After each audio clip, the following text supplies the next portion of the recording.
My teacher was curious about the things in the background in my room, so that led to this exchange. シタールはインドの楽器です。Yes, that's better. Okay. That's natural. Okay. Okay. シタールはインドの楽器です。はい。私の楽器はシタールです。And then I talked about what I'd done the day before. First we practiced, and then I talked whilst my teacher typed what I was saying. Halfway through you'll notice me realising that what I'd said didn't quite sound right, and I corrected myself. 昨日朝、私は日本語を練習しました。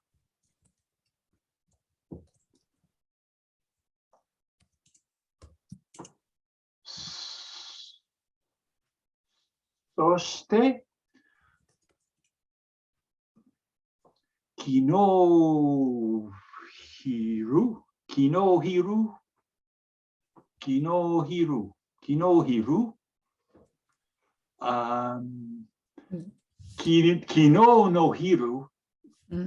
そう。Okay. 昨日の朝、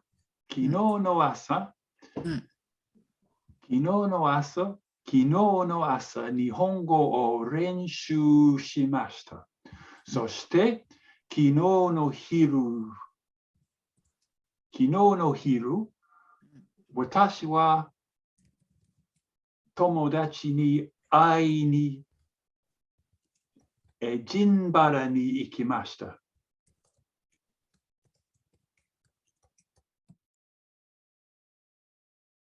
We continued working this way until we had a screen fairly full of writing, and then my teacher invited me to read what I'd come up with.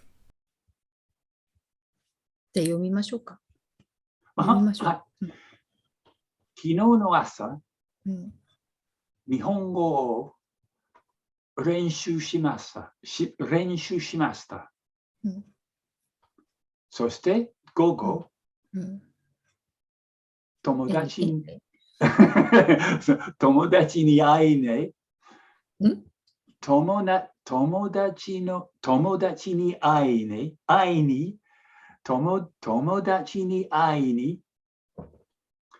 ジンバラに行きました。Okay. そして午後、友達に会いにジンバラに行きました。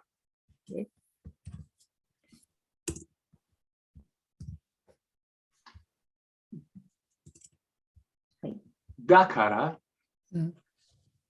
時間がなくて、シタールが練習できませんでした。Okay, I'll do that one again. だから、時間がなくて、シタールが練習できませんでした。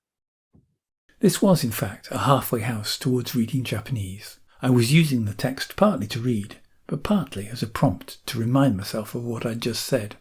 Nevertheless, given how difficult the Japanese writing system is, finding out that I could in fact read live and that it didn't feel particularly difficult or strange was pretty important.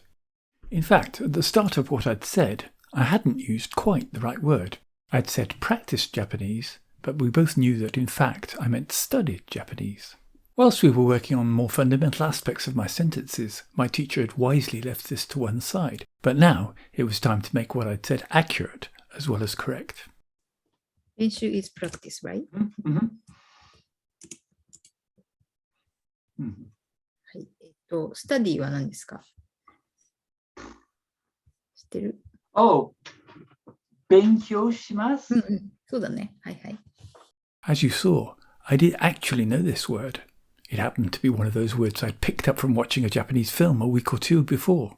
Working until students can express themselves both correctly and accurately is an important principle. Settling for anything less is shortchanging students on their journey towards fluency. Towards the end of this lesson, having talked about what I'd done the day before, I felt like mentioning what I was planning to do later, so I said this. 夜、アダムと会って、映画を見ることができます。In the next lesson, we did some more work on making comparisons, building on what we'd already done to talk about everyone's height. ヨコさんが一番低くて、スミオさんが2番目に低くて、私が一番高いです。はい。Finally, here's me talking about my previous, highly unsuccessful experience of learning Japanese. 私は45年前に日本語を1週間勉強しました。This was a bit of a breakthrough moment, being confident enough of my Japanese to launch this sentence, talking about an unexpected aspect of my personal history, and then, after some help and practice, managing to express it in reasonably convincing Japanese was great. Moving from talking about very controlled situations, for example with rods or other objects, to the next stage, talking about one's own life, is an important moment of transition in learning a language. Coincidentally, though I didn't realise it at the time, this lesson was almost to the day the first anniversary of me starting learning Japanese with Silent Way Tokyo.